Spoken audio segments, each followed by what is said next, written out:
Feliz sábado, irmãos. Que bom estamos lá na casa do nosso Deus. O primeiro sábado do ano a gente está adorando o Senhor aqui na sua casa. Nós queremos agradecer a Deus porque todos estamos aqui com saúde. E para isso nós vamos cantar o hino 247, Graças.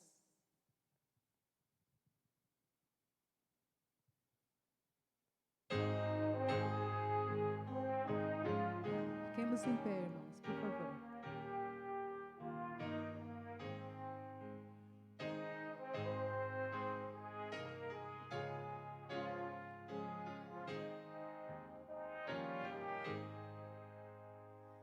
Graças doce pela vida que o bom Deus a mim legou. Graças dou por meu futuro e por tudo que passou, pelas bênçãos derramadas, pela dor e aflição, pelo seu cuidado infinito, pela graça do perdão.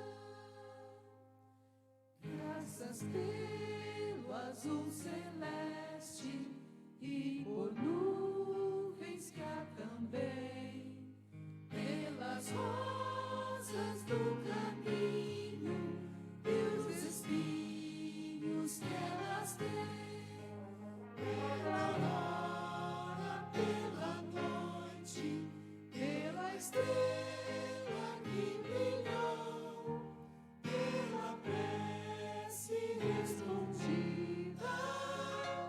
e a esperança que raiou, pela cruz e o sofrimento, eternal ressurreição, pelo amor que sem medida, pela paz no coração, pela lágrima vertida e o consolo que sem par, pelo dom da eterna vida, sempre a Deus irei louvar. Amém. Oremos, irmãos. Bondoso Deus e amado Pai, queremos te agradecer imensamente, Senhor, pela vida, pela saúde, pelo teu cuidado, pela tua proteção. Queremos pedir, Senhor Deus, que derrame sobre nós o teu Espírito Santo, que nos ajude, ó Deus, nessa caminhada cristã até a Canaã celestial. Abençoa, Senhor, cada irmão, cada irmã que veio aqui à tua casa de oração para adorar o Senhor e também, Senhor Deus, aqueles que não puderem, que estão em suas casas, também seja abençoado por ti. Muito obrigada, Senhor, por tudo. Nós pedimos essas bênçãos e já agradecemos. Em nome e por amor do Senhor Jesus. Amém.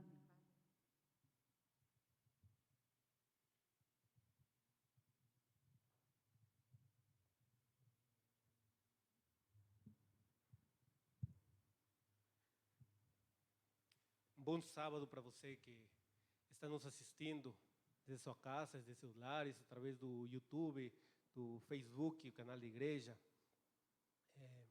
Um bom sábado para você, um bom sábado para a sua família. Este ano novo que nós estamos começando, primeiro sábado do ano, né? Nós estamos aqui na igreja fazendo o culto online, né? Somente por decreto estadual, a nossa cidade ficou na fase vermelha, então neste final de semana nós temos certas atividades que não devemos ter. Então, por essa razão, nós estamos aqui simplesmente online. Porém, a partir do próximo sábado, nós continuamos com os cultos presenciais aqui. Você pode se inscrever, entrar em contato com a secretária da igreja. Você poderá se inscrever para poder estar assistindo aqui. Nós temos muitas programações preparadas para este mês de janeiro. Tá? Eu vou convidar novamente a irmã Graça, a irmã Luzia aqui, porque nós vamos a cantar o hino principal, né, para nós irmos para o sermão já deste sábado, né, o hino principal, Vinde, povo do Senhor.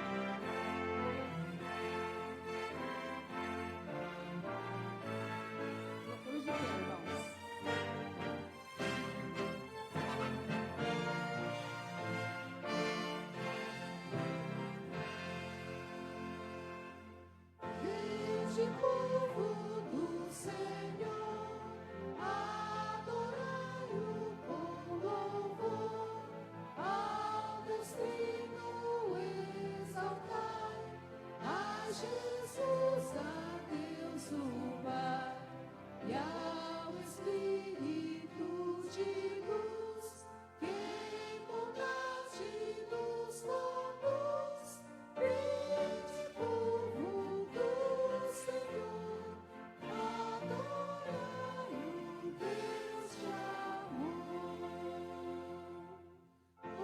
Observemos com fervor este dia do Senhor, pois as bênçãos lá do céu aos fiéis as prometeu. Atentai a sua voz, com amor falar a nós. Vinde, povo do Senhor, exaltai o Criador. Quando a igreja se tornar triunfante lá no lar, mas as lutas findarão e virá a redenção. Mal e dor ficando atrás, reinará amor e paz. Vinde, povo do Senhor, aclamai o Redentor. Amém.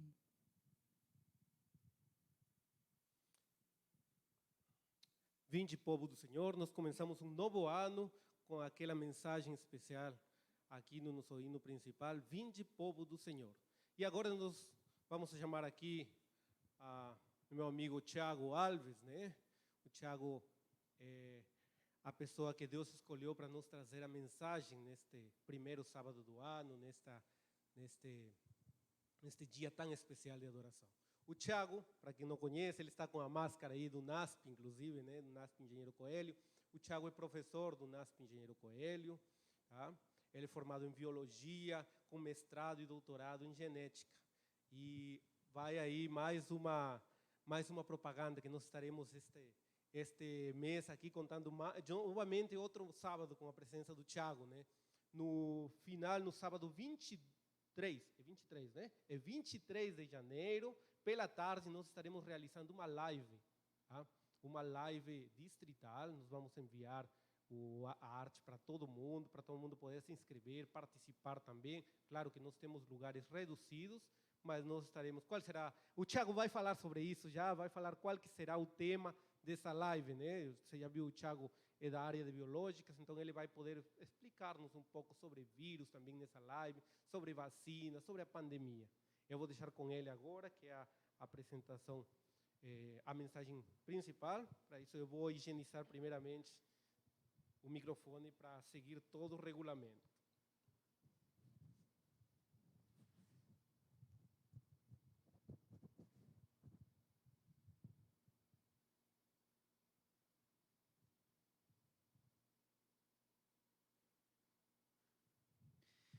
Feliz sábado, irmão,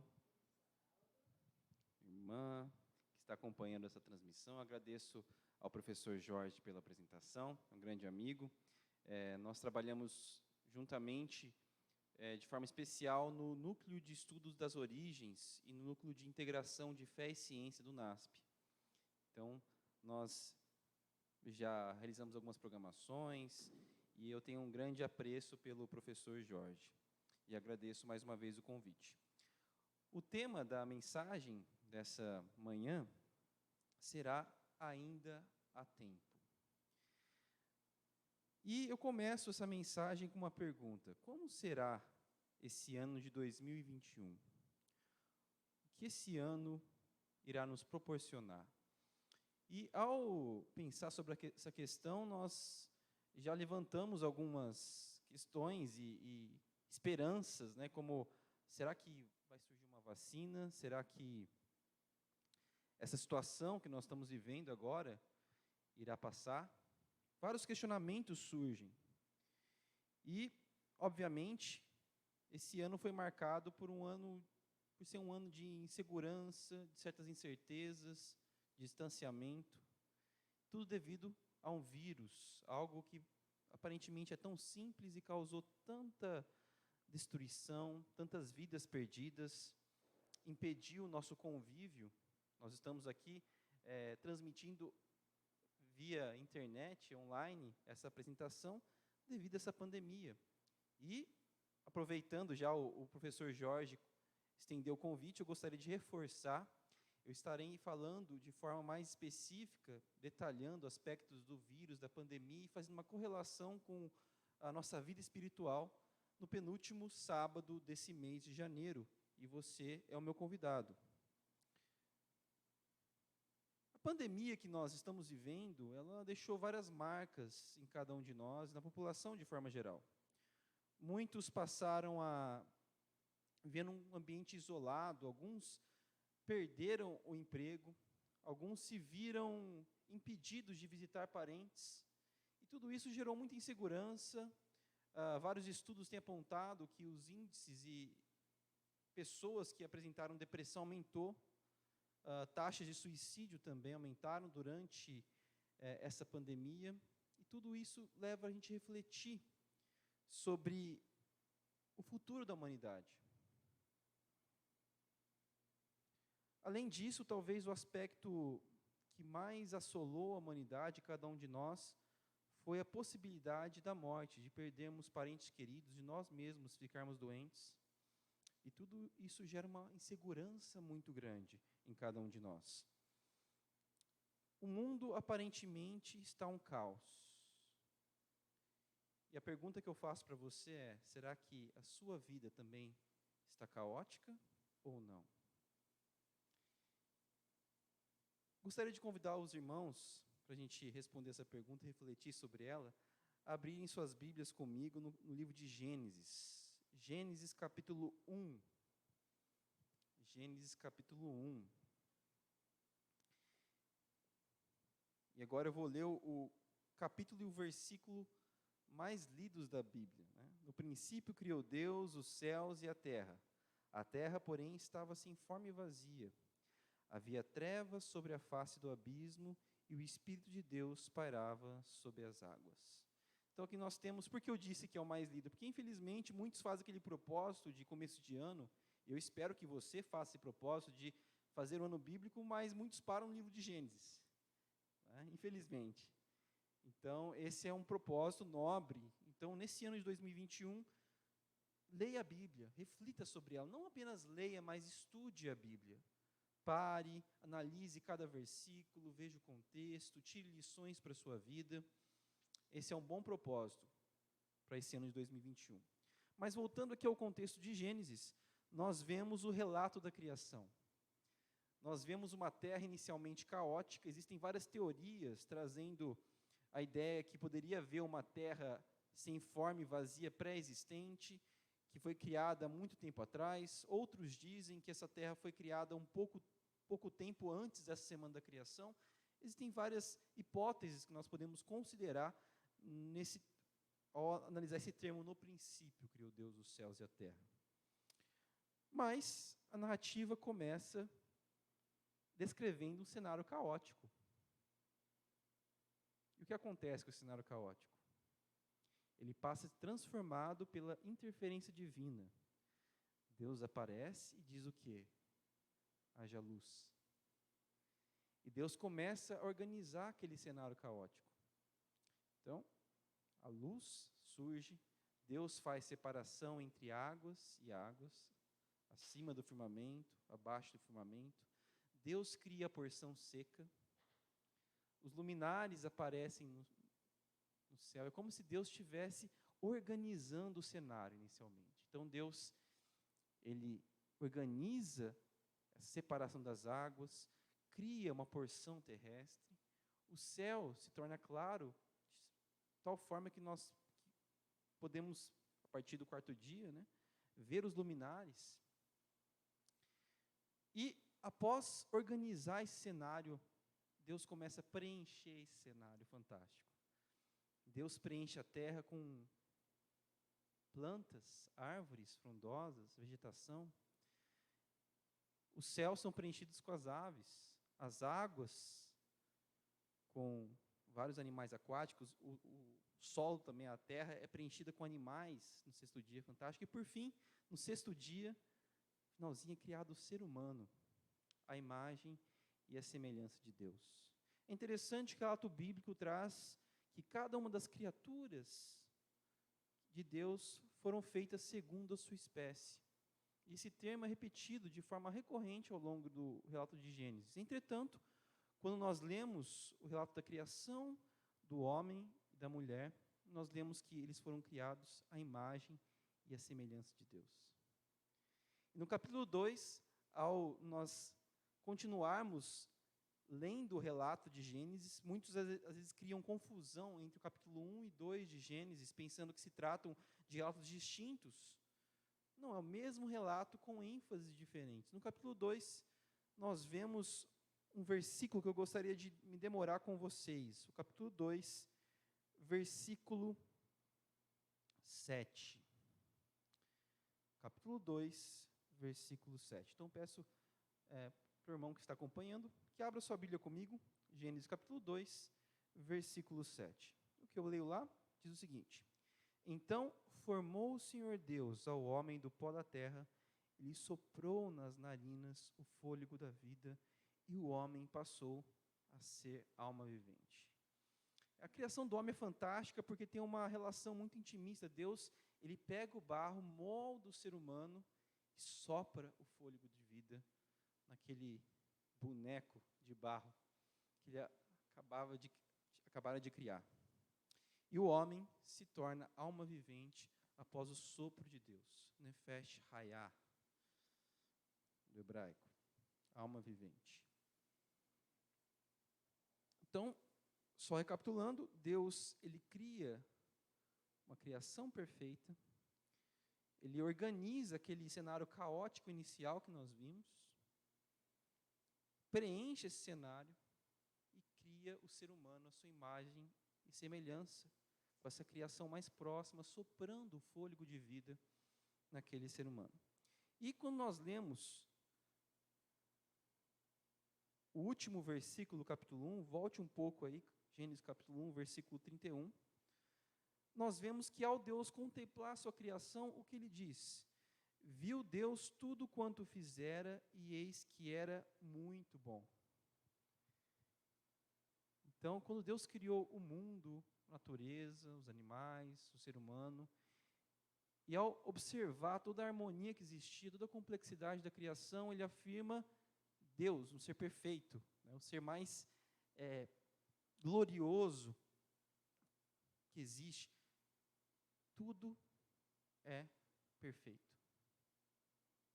Então, imagine como que era a Terra.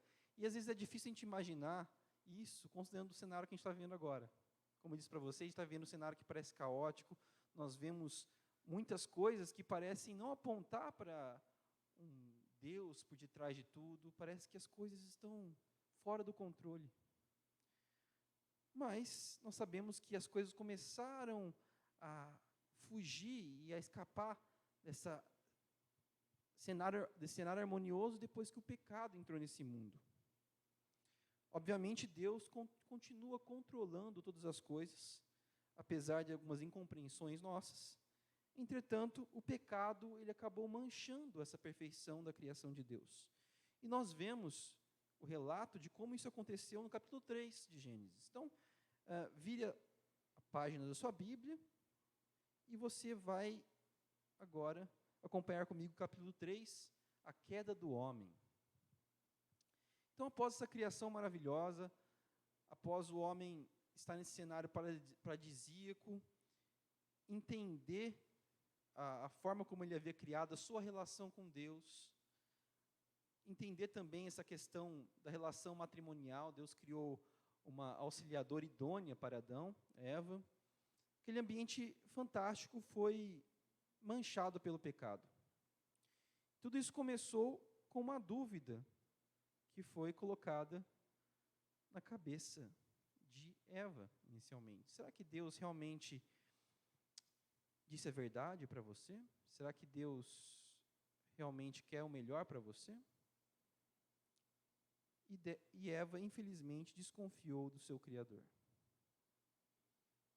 E, na verdade, se colocou no lugar, pensando que ela poderia, de certa forma, tomar o controle da sua vida, se colocar no lugar de Deus ao guiar a sua vida e comer o fruto, contrariando a ordem clara de Deus. No dia em que comerdes do fruto, certamente morrereis. E ela acabou comendo do fruto, entregou o fruto também para o seu esposo, e ambos comeram.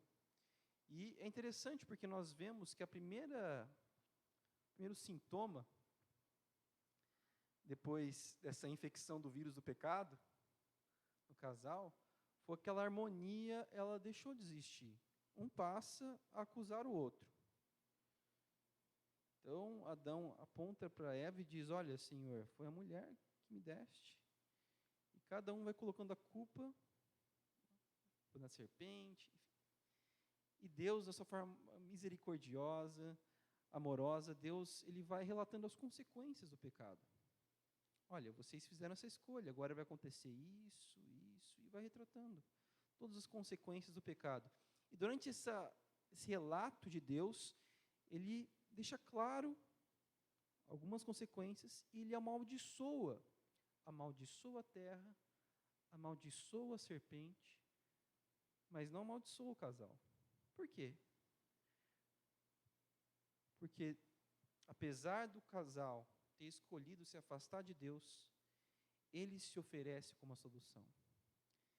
Em Gênesis capítulo 3, versículo 15, nós vemos a primeira promessa messiânica: teu descendente, mulher, teu descendente, ele ferirá a cabeça da serpente. A promessa que o Messias surgiria, o Messias prometido. Por que o casal não foi amaldiçoado? Porque o próprio Deus se fez maldição pelo casal. E, analisando a imagem do casal saindo do Jardim do Éden, eles estavam vestidos com o quê? Com pele de carneiro. Carneiro que representava o Messias que um dia viria e morreria pela humanidade, para resgatar toda a humanidade do pecado. Deus se fez maldição por nós. E sabendo dessa promessa do Messias, entendendo a fonte da esperança da humanidade, Adão e Eva, eles esperavam ansiosamente pelo Messias. Até pensaram que Caim, o seu primogênito, seria o Messias. Mas imagino a decepção deles ao perceber que, longe disso, Caim foi o primeiro assassino da história, e não o Messias. Enfim, ao criar o ser humano, Deus colocou no ser humano o desejo pela eternidade também. Nós somos feitos à imagem e semelhança de Deus. E a vida, como eu disse para vocês, foi comunicada ao ser humano, a vida eterna. Esse desejo pela eternidade foi comunicado. Lembrando que apenas Deus, ele é eterno, a Bíblia deixa claro. Então a vida dos seres, das criaturas, é comunicada a eles pela misericórdia de Deus. E a partir do momento que o pecado entra no mundo, Adão e Eva, eles não morrem de forma imediata, mas a morte passa a existir. E ao verem o seu filho morto, Abel, eles percebem que essa sentença é bem clara. A morte passa a existir. A morte que não existe. Não passava pela mente deles o que se tratava, agora ela se materializou no próprio filho deles, do casal. Mas, como eu disse, e nós podemos ver claramente em Eclesiastes, você que está com a sua Bíblia, abra comigo, Eclesiastes, capítulo 3, versículo 11. Então, Eclesiastes, capítulo 3.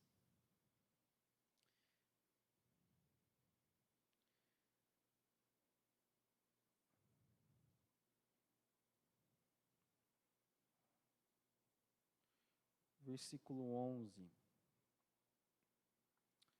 lá nós lemos o seguinte: tudo fez Deus formoso no seu devido tempo. Também pôs a eternidade no coração do homem, sem que esse possa descobrir as obras que Deus fez desde o princípio até o fim. Então Deus colocou esse desejo pela eternidade. E esse vazio que o ser humano tem, ele só pode ser preenchido com Deus, que é eterno, com mais nada.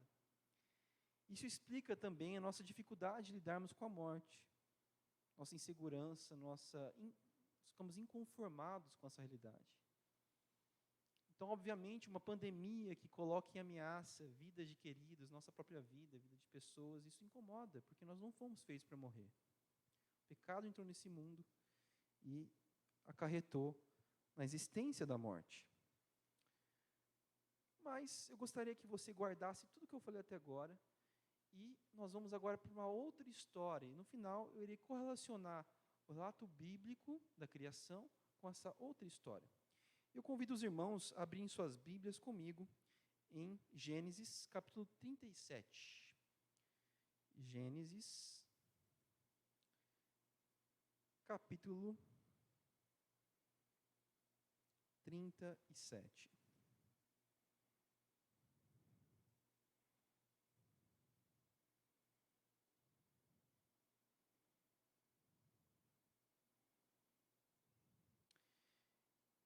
Eu vou ler os primeiros versículos, os primeiros 2 versículos. Habitou Jacó na terra das peregrinações de seu pai, na terra de Canaã. Esta é a história de Jacó. Tendo José 17 anos, apacentava os rebanhos com seus irmãos, sendo ainda jovem. Acompanhava os filhos de Bila e os filhos de Zilpa, mulheres de seu pai, e trazia más notícias deles a seu pai. Nesses primeiros versículos aqui do capítulo 37, nós temos um detalhe bem interessante que muitas vezes passa despercebido. Você percebeu que começa dizendo o seguinte: habitou Jacó na terra das peregrinações de seu pai. E segue, né? Essa é a história de Jacó. E quando a narrativa da história de Jacó parece que vai ser contada, começa a história de José.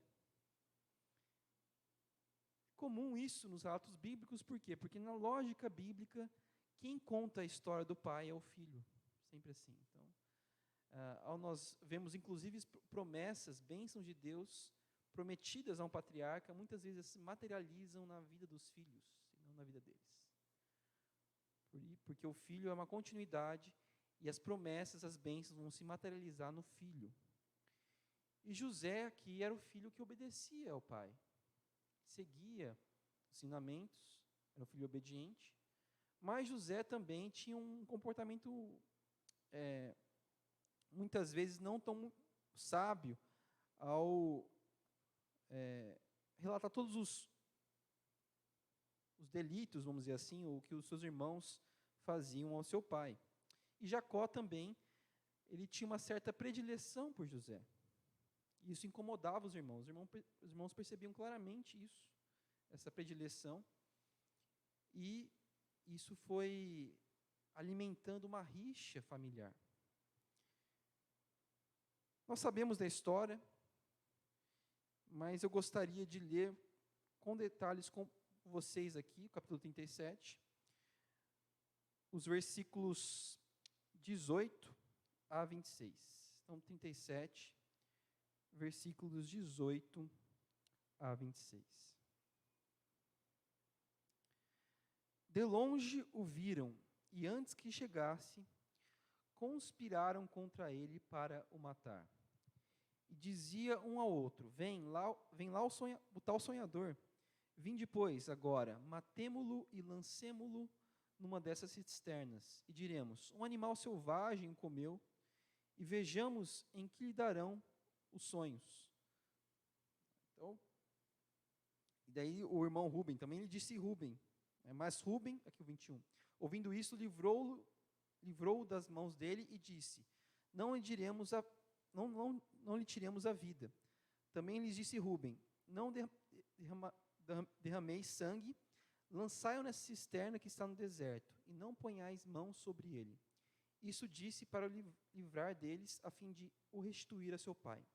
Mas logo que chegou José e seus irmãos, despiram-no da túnica, a túnica talar de mangas compridas que trazia, e tomando-o, lançaram na cisterna vazia sem água. Ora, continuando aqui o versículo 25. Ora, sentando-se para comer pão, olharam e viram que uma caravana de ismaelitas vinha de Gileade. Seus camelos traziam aromatas, bálsamo e mirra, que levavam para o Egito. Então disse Judá a seus irmãos: de que nos aproveita matar o nosso irmão e esconder-lhe o sangue? Vinde, vendamo-lo aos ismaelitas, não ponhamos sobre ele a mão, pois é nosso irmão e nossa carne. Seus irmãos concordaram. E passando os mercadores midianitas, os irmãos de José o alçaram e o tiraram da cisterna, e o venderam por 20 ciclos de prata aos ismaelitas, e estes levaram José ao Egito. Então nós vemos outros personagens entrando aqui na história. Obviamente todos os irmãos de José são citados, mas nós temos alguns aqui que recebem uma atenção especial. Nós temos Rubem, que diz: olha, não vamos matá-lo. Ele queria, na verdade, proteger o seu irmão, depois devolver ao pai. E nós temos um outro irmão que toma a decisão de vendê-lo. Que irmão é esse? Vocês prestaram atenção? Quem lidera? Judá. E apesar de José ser o personagem mais conhecido, nós contamos a história de José desde as escolas básicas na igreja, primárias, mas Judá é um personagem bem interessante. E hoje eu gostaria de me demorar mais na vida de Judá. Antes de detalharmos um pouquinho da trajetória de Judá, é importante enfatizarmos que José, a narrativa da história de José, ela tipifica vários aspectos do ministério de Cristo. Nós podemos fazer várias relações aqui. Ele foi traído pelos irmãos, foi vendido, foi para uma terra distante. Depois, quando ele reencontra os irmãos, ele afirma, fala: olha, para vocês eu estava morto, mas eu estou aqui, estou vivo. Então, nós encontramos vários paralelos quando nós lemos o relato da história de José com Cristo, tipificando Cristo. E é interessante que um dos irmãos trai José, toma essa iniciativa de vendê-lo. Nós sabemos da história da traição de Jesus também, né? E o que aconteceu com o traidor. E aqui Judá trai José, o seu próprio irmão, vendendo ele para uma terra distante. E é levado. Mas quem era Judá? E qual foi a trajetória da vida de Judá? Vamos continuar aqui vendo um pouquinho o que aconteceu com Judá depois desse relato. Então, acompanhe comigo no capítulo 38. Judá e Tamar aqui. Aconteceu, eu vou ler aqui os primeiros 7 versículos. Aconteceu por esse tempo que Judá se apartou dos seus irmãos e se hospedou na casa de um adulamita chamado Ira. Ali viu Judá a filha de um cananeu chamado Sua. Ele a tomou por mulher e a possuiu. E ela concebeu e deu à luz a um filho. E o pai lhe chamou tornou a conceber e deu à luz a um filho. E este deu à mãe o nome de Onã. Continuou ainda e deu à luz a outro filho, cujo nome foi Selá. Ela estava em Quezibe quando o teve. Judá, pois, tomou esposa para o seu primogênito. O nome dela era Tamar. Porém, o primogênito de Judá era perverso perante o Senhor, pelo que o Senhor o fez morrer.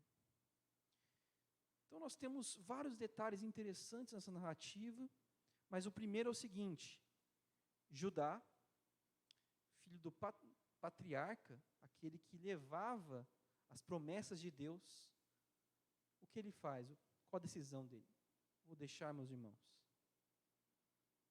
Judá abandona sua família, Judá sai da igreja na época. Judá, talvez como consequência dos seus atos anteriores, ele, olha, talvez não seja para mim isso, essa vida. Talvez as promessas que foram feitas meu pai não faça muito sentido, vou viver a minha vida, vou cuidar dos meus negócios, da minha vida. Ele abandona o seu lar. E muito mais do que abandonar os seus parentes, a sua família, ele abandona as convicções que foram ensinadas, os princípios que foram passados para ele, abandona tudo. E assim como o filho pródigo, ele vai para a terra distante. E lá ele conhece uma mulher, nome Sua, e constrói uma família. Mas nós vemos claramente que não é uma família muito equilibrada. E não houve uma educação aqui muito saudável, talvez, porque os filhos claramente são perversos. O primogênito de Judá é morto por uma ação divina, clara, colocada aqui, porque ele era perverso. Nós sabemos que existiu o costume do outro irmão assumir a esposa do irmão falecido para deixar descendentes. E eu não vou ler todo o relato aqui, que é bem longo, mas o outro irmão, Onã, acaba tomando Tamar como sua esposa, mas ele, um ato perverso também, ele evita o ato de fecundar Tamar para ter filhos, para perpetuar o nome do seu irmão, e isso desagrada a Deus de tal forma que ele também morre. E por fim, sobra apenas um filho para Judá, que segundo a tradição deveria ser entregue a Tamar. Selá. E Judá faz essa promessa a Tamar. Fala, olha, quando esse garoto crescer, eu irei entregar ele a você como esposo. Entretanto, o garoto cresce e Judá não cumpre o que disse. Então, nós vemos aqui a queda de Judá. Judá, inicialmente, um filho de um patriarca, ele vende o seu próprio irmão, ele abandona seu pai, a sua família, seus princípios, se casa com uma pessoa alheia à sua fé, às suas convicções, seus filhos são perversos, ele não é um homem de palavra, promete algo e não cumpre. E pior do que isso, ao perceber que o seu sogro não havia cumprido a promessa, Tamar, ela elabora uma estratégia para conseguir que a promessa que ele deveria cumprir com ela, de permitir que ela tivesse um filho, fosse perpetuada. E nós vemos isso claramente aqui quando nós lemos o relato do capítulo 38. Qual é a estratégia de Tamar? Ela se veste de uma prostituta, ela se coloca no meio do caminho, onde ela sabia que Judá iria passar, e fica aguardando. E por que ela faz isso? Porque ela conhecia o seu sogro. Então, além de todos esses problemas que Judá tinha, Judá também tinha problemas na área sexual. E Tamar conhecia isso, sabia disso. E o plano deu certo. Judá se aproxima de Tamar, pensa que ela é uma prostituta, tem relações com ela, deixa pertences como uma certeza de pagamento, e depois não consegue encontrar essa prostituta. Que ele encontrou, por quê? Porque na verdade era Tamar. Depois de algum tempo, Tamar aparece grávida. E daí nós vemos um falso moralismo ainda, mais uma característica negativa de Judá. Vamos apedrejá-la, ela merece a morte. E o que acontece aqui no relato? Vamos ler comigo. Vamos ler desde o versículo 24, que relata esse acontecimento. Passados quase três meses, foi dito a Judá: Tamar, tua nora, adulterou, pois está grávida. Então disse Judá: tirai-a fora para que seja queimada. corrigindo aqui, não apedrejado. Em tirando-a, mandou ela dizer a seu sogro: do homem de que são essas coisas eu concebi. E disse mais: reconhece de quem é este selo e esse cordão e esse cajado. Reconheceu-os Judá e disse: mais justa é ela do que eu, porquanto não a dei selar meu filho, e nunca mais a possuiu. Então, nesse momento, nós vemos Judá, ele caindo em si. E eu gosto de fazer um paralelo, inclusive, com a parábola do filho pródigo. E no momento que antecede a volta dele, falando, caindo em si. Todo aquele que se afasta de Deus está fora de si. Caindo em si, o filho pródigo volta. Caindo em si, Judá percebe como ele havia se degradado nos últimos anos. Ele lembra de tudo que ele fez, traiu o irmão, vendeu ele, de tudo que ele havia rejeitado, os privilégios espirituais que ele havia rejeitado e o estado onde ele se encontrava naquele momento, tendo ele engravidado a própria nora. E nesse cenário caótico, a pergunta que eu faço para você que está acompanhando esse sermão é: tem solução para isso? E agora a vida de Judá? Caótica, não é mesmo?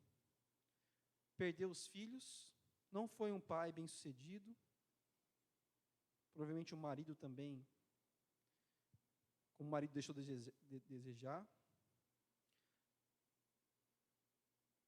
Era uma pessoa, um homem promíscuo, não cumpria a sua palavra, era um falso moralista. Mas, nesse momento, nesse versículo, Judá ele cai em si, percebe e afirma: ela é mais justa do que eu. E nunca mais teve relações com ela. E a partir desse momento nós vemos um ponto de virada na vida de Judá. Judá ele é transformado pela graça de Deus. E eu gostaria de convidar os irmãos a abrirem comigo.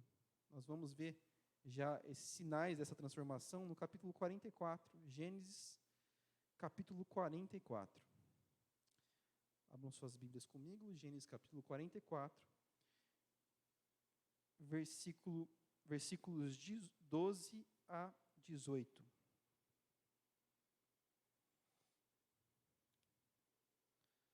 O mordomo os examinou, começando do mais velho e acabando no mais novo. E achando-se o copo no saco de mantimento de Benjamim, então rasgaram as suas vestes, e carregados de novo os jumentos, tornaram à cidade. E chegou Judá com seus irmãos à casa de José. Este ainda estava ali, e prostaram-se em terra diante dele. Disse-lhes José: que é isso que fizeste? Não sabíeis vós que tal homem como eu é capaz de adivinhar? Então disse Judá: que responderemos a meu senhor? Que falaremos? E como nos justificaremos? Achou Deus a iniquidade de teus servos, eis que somos escravos de meu senhor, tanto nós como aqueles em cuja mão se achou o copo. Mas ele disse: longe de mim que eu tal faça. O homem em cuja mão foi achado o copo, esse será meu servo. Pois, no entanto, subi em paz para vosso pai. Então, Judá se aproximou dele, continuando aqui, e disse: ah, Senhor meu, rogo-te, permite que teu servo diga uma palavra aos ouvidos do meu senhor, e não se acenda a tua ira contra o teu servo, porque tu és como o próprio faraó. Meu senhor perguntou aos seus servos: tem de pai ou irmãos? E respondemos a meu senhor: temos pai já velho e um filho da sua velhice, o mais novo, cujo irmão é morto, e só ele ficou da sua mãe, e o seu pai o ama. Então disseste a teus servos: trazei-mo para que ponha os olhos sobre ele. Respondemos a meu senhor: o moço não pode deixar o pai, se deixar o pai, este morrerá. Então disseste a teus servos: se vosso irmão mais novo não descer convosco, nunca mais me vereis o rosto. Tendo nós subido a teu servo, meu pai, A ele repetidas as palavras de meu senhor, disse nosso pai, voltai, comprai-nos um pouco de mantimento. Nós respondemos, não podemos descer, mas se o nosso irmão mais moço for conosco, desceremos, pois não podemos ver a face do homem, se este nosso irmão mais moço não estiver conosco. Então nos disse o teu servo, nosso pai, sabeis que minha mulher me deu 2 filhos. E daí ele vai relatando, continuando, e explicando como Benjamim era importante para o seu pai. E ele se oferece no lugar. Aqui no verso 32. Porque teu servo se deu por fiador por este moço, para com meu pai, dizendo, se eu não o tornar a trazer-te, serei culpado para com meu pai todos os dias. E ele se coloca no lugar, aqui no verso 33. Agora, pois, fique teu servo em lugar do moço, por servo de meu senhor, e o moço que suba com seus irmãos. Olha que fantástico, nós vemos um homem ímpio, um homem que havia se afastado de Deus, um homem que não tinha uma moral, não conseguiu construir uma família exemplar. Os filhos desse homem, Judá, eram perversos. Enfim, um cenário aparentemente caótico, mas a partir daquele momento, quando Judá cai em si e percebe a vida que havia levado, ele volta à casa de seu pai. E em um cenário também aparentemente caótico, uma fome que assolou toda aquela região, Judá, ele se coloca como um líder perante os irmãos. E negocia com o pai, coloca ele como fiador até, no contexto da solicitação de José de levar a Benjamim. E nós vemos agora nesse relato, Judá intercedendo por Benjamim. Nós sabemos que, obviamente, José estava testando, o copo foi colocado de forma proposital, mas Judá está dizendo o seguinte, olha, ele é o culpado por causa do copo, mas eu assumo a culpa, eu tomo o lugar dele. Nesse momento, Judá está prefigurando Cristo. Judá é um tipo de Cristo. E como nós podemos imaginar isso? Um homem tão ímpio, e agora o ato dele exemplifica o que Cristo fez por nós, de tomar o nosso lugar, a nossa culpa. Isso se chama graça, a graça de Deus. Amém? A graça de Deus pode transformar o homem mais ímpio, a pessoa que se considera mais perdida, em um filho de Deus. E a história não para por aí. A história continua. As bênçãos para Judá foram muito grandes. Eu gostaria de convidar os irmãos a ler comigo o capítulo 49. Que relata algumas bênçãos proféticas proferidas por Jacó, seus filhos. Só para contextualizar para os irmãos, as bênçãos que um patriarca dava aos seus filhos, principalmente ao primogênito, era constituída de 2 aspectos em relação à primogenitura. As bênçãos materiais, ou seja, como primogênito, aquele primeiro filho teria uma prosperidade, às vezes, maior do que os seus irmãos. Essas bênçãos materiais. Mas o aspecto mais importante da bênção era o aspecto espiritual. Você vai ser o líder espiritual da família. Você vai carregar as promessas. Então, a bênção tinha esses 2 aspectos. E é interessante que, ao abençoar os filhos, Jacó aparentemente divide esses aspectos. Obviamente, José recebe uma proeminência e domínio em relação aos irmãos, mas a maior bênção espiritual não é dada para José, é dada para Judá. Eu gostaria de ler com vocês aqui as bênçãos, e de forma específica, o versículo 8 em diante, 49, 8 em diante. Judá, teus irmãos te louvarão, a tua mão estará sobre a cerviz de teus inimigos. Os filhos de teu pai se inclinarão a ti. Judá é leãozinho, da presa subiste, filho meu. Encurva-te, deita-te como leão, e como leoa. Quem o despertará? O cetro não se arredará de Judá, nem um bastão de entre seus pés, até que venha Siló. E a ele obedecerão os povos. Siló é um título messiânico.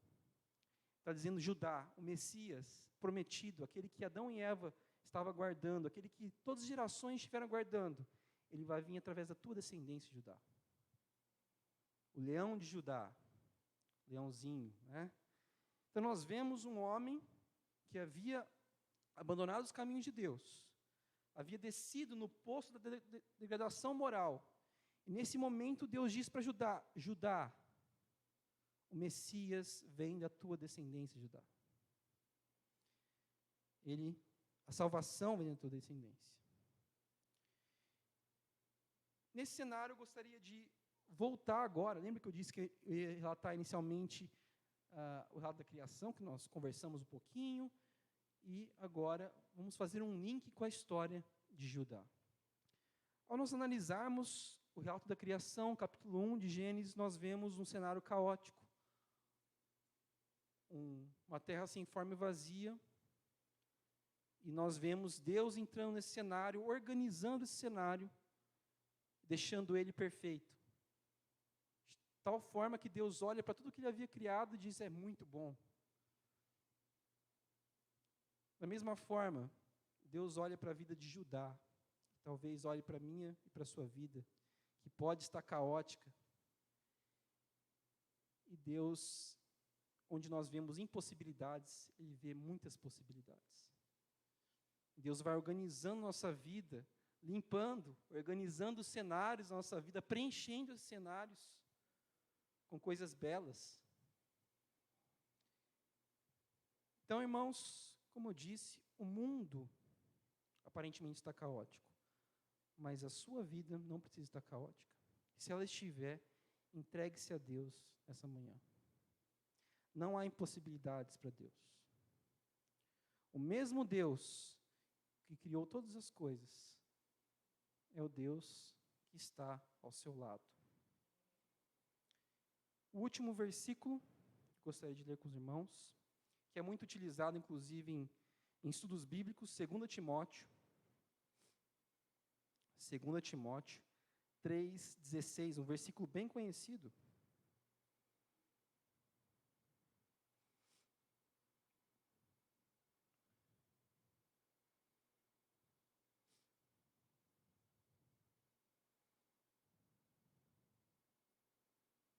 Segundo Timóteo, capítulo 3, versículo 16. Toda a Escritura é inspirada por Deus e útil para o ensino, para a repreensão, para a correção, para a educação na justiça, a fim de que o homem de Deus seja perfeito e perfeitamente habilitado para toda boa obra. Vocês podem se perguntar, qual a relação disso com a mensagem de hoje? Coloquei para os irmãos que Deus pode realizar uma recriação na nossa vida, uma modificação completa, uma transformação. Mas é um Deus que Ele busca relacionamento, nós temos que nos relacionar com Ele. E uma forma concreta de nos relacionarmos com Deus é através do estudo da palavra dEle. Lembra que eu disse no começo que um desafio talvez esse ano seja você completar o ano bíblico? Ler a Bíblia completa, se relacionar e estudar a Bíblia. Toda a Escritura é inspirada. E esse termo, inspirada, dito aqui, do grego, theopneustos, é sopro de Deus. É como se Deus soprasse. E o escritor escrevesse. E nós conseguimos fazer um paralelo direto com o versículo que eu li com os irmãos, em Gênesis, quando Deus, aquele corpo inerte, Ele sopra. E Adão se torna alma vivente. Então, o mesmo poder daquele sopro de Deus que levantou um boneco de barro e transformou um ser vivente, é o poder que existe na palavra de Deus, que pode transformar a sua vida. Deus pode recriar todas as coisas, Deus pode transformar a sua vida. Antes de finalizarmos esse sermão, nós teremos uma mensagem agora especial para você refletir sobre o que foi dito, pensar, reformular talvez as prioridades da sua vida, estabelecer propósitos para esse ano. Então, medite na letra dessa música e depois iremos concluir com uma oração.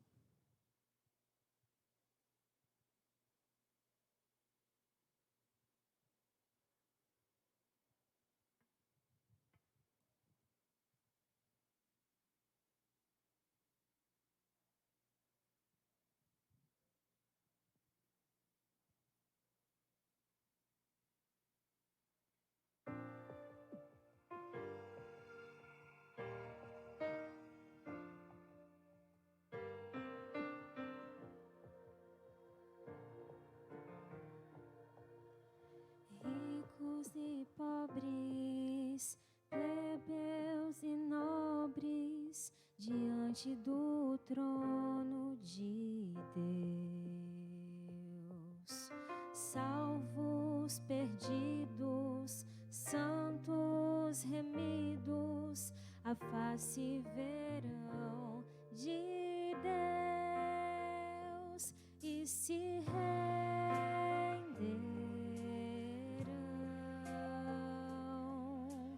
Reis de joelhos virão, louvando a Cristo. Ele é o amor, perfeito amor. Ele é o amor de Deus.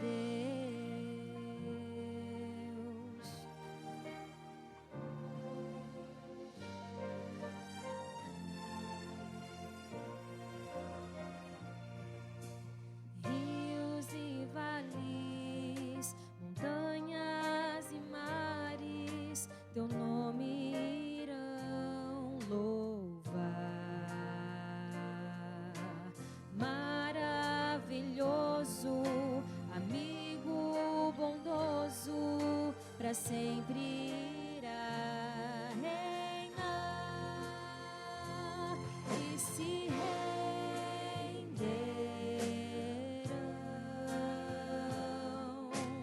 Reis de joelhos virão, louvando a Cristo. Ele é o amor, perfeito amor. Ele é o amor de Deus. A luz do mundo é Jesus. Venceu na cruz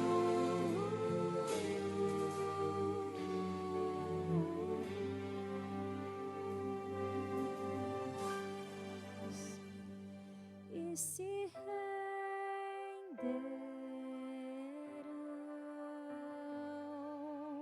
Reis de joelhos virão, louvando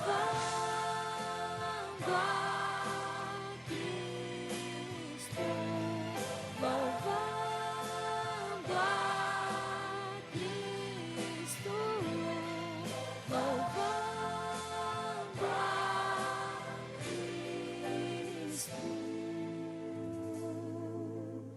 Ele é o amor, perfeito amor, pois é o amor, amor de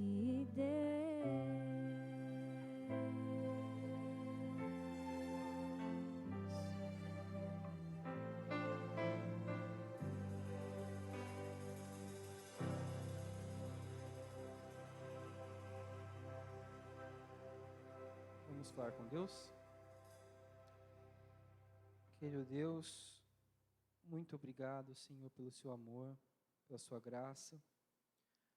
Muito obrigado, Senhor, porque o Senhor se ofereceu como a solução para o pecado. O Senhor enviou seu próprio Filho, que se fez maldição por nós, morreu por nós numa cruz.